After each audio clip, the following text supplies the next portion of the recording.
दोस्तों, सीरियल उड़ने की आशा के एपिसोड की शुरुआत होती है वकील के ऑफिस से। सचिन की परेशानी वहीं की वहीं रहती है। वो पूछता है, दिलीप को जेल जाने से कैसे बचाया जा सकता है। वकील गंभीर स्वर में कहता है कि ऐसे मामलों को अक्सर कोर्ट के बाहर ही सुलझाना पड़ता है और इसके लिए पैसों की जरूरत होती है। फिर थोड़ी देर रुककर कहता है कि एक और रास्ता है, अगर शिकायत वापस ले ली जाए तो पूरा केस खत्म हो जाएगा। सचिन और साहिली एक दूसरे की तरफ देखते हैं।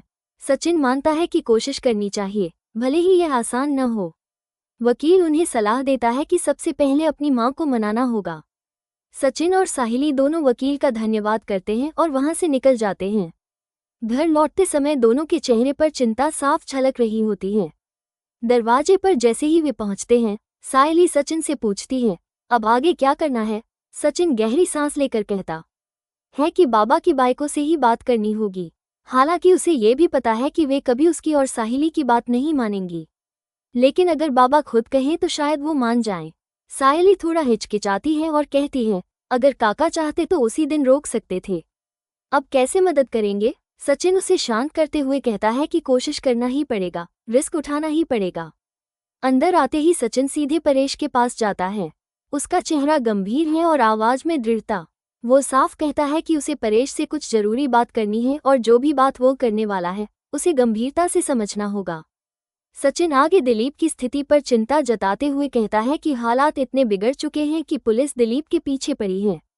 परेश बिना किसी भाव के जवाब देता है कि दिलीप ने गलतियां की हैं, इसलिए पुलिस का उसके पीछे होना स्वाभाविक है। तभी साहिली भी आगे बढ़ती है और दिल से विनती करते हुए कहती है कि हाँ, दिलीप ने गलती की है, लेकिन अगर वो जेल गया तो उसकी पूरी जिंदगी बर्बाद हो जाएगी। सचिन बताता है कि वे दोनों अभी वकील से मिलकर आए हैं और वकील ने साफ कहा है कि अगर बाबा की बाई को केस वापस ले ले तो पुलिस पीछे हट सकती है। सचिन हाथ जोड़कर अपने बाबा से गुजारिश करता है कि वो अपनी पत्नी से केस वापस लेने की बात करे। तभी तेजस गुस्से में वहां आकर टोकता है, आखिर केस वापस कैसे ले सकती है।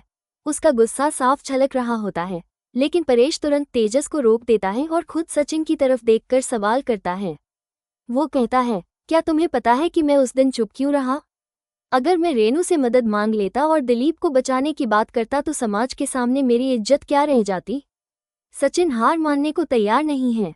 वो अपने बाबा को समझाता है कि जेल की जिंदगी इंसान को मानसिक और शारीरिक रूप से तोड़ देती है। दिलीप के सपने और उसकी पढ़ाई सब बर्बाद हो जाएंगे।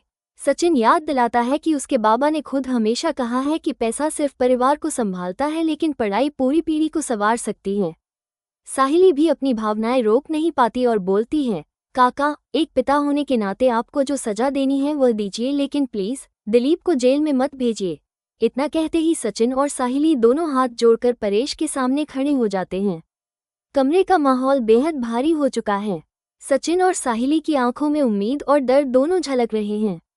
परेश का चेहरा कठोर है, लेकिन उसके अंदर भी भावनाओं का तूफान चल रहा है। वो कुछ पल चुपचाप खड़ा रहता है, फिर बिना कुछ कहे वहां से उठकर चला जाता है।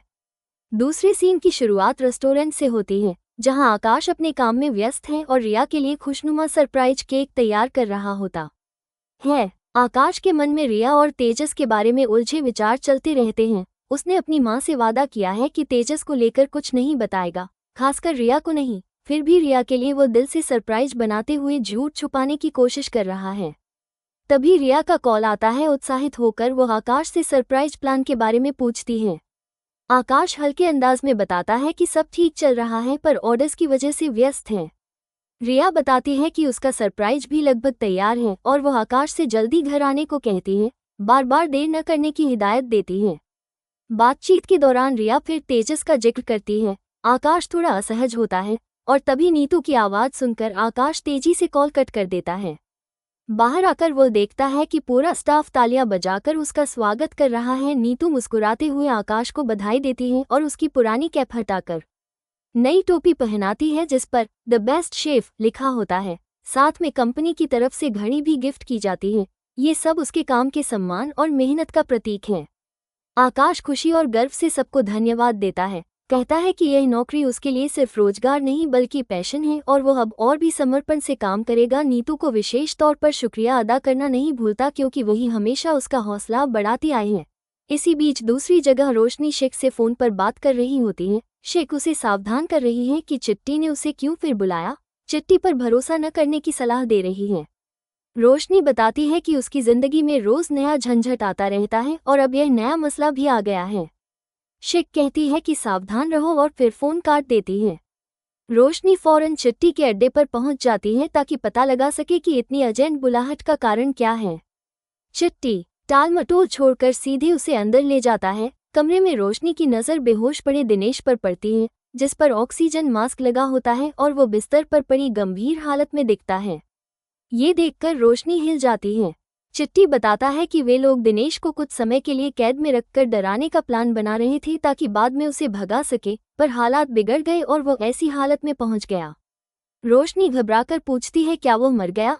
चिट्टी असमंजस भरे स्वर में कहता है, नहीं, अभी जिंदा है, पर हालत नाजुक है। हमने पहले से बहुत कुछ किया पर गलती से मेरी टांग उसकी छाती पर पड़ गई और वह उठ नहीं पाया। नर्स ने कहा है कि अगर 1 हफ्ते में इलाज न हुआ तो वह मर जाएगा।